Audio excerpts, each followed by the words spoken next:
Hey guys, welcome back to our YouTube channel, and in today's video I'm going to show you how to fix TikTok Shop not showing. So TikTok Shop is a new feature by TikTok to its professional account users.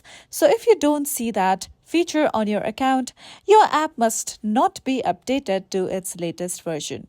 So in order to update your app, open App Store or Google Play Store, then search for TikTok. Now tap on the app on top. Now if you see the option of update like you see in my case, tap on it and make sure that your TikTok application is updated to its latest version. So now let's wait for the app to be updated. Until then, simply open settings on your mobile phone. From here, tap on General. Now again, go to the option of iPhone storage. Now from here, tap on TikTok app. Now over here, tap on Offload app.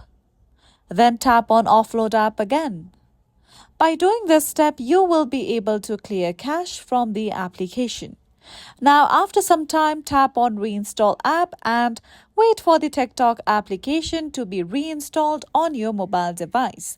Then if you open the app again, your problem will be fixed. So this is it for today's video, and at last, don't forget to subscribe to our YouTube channel.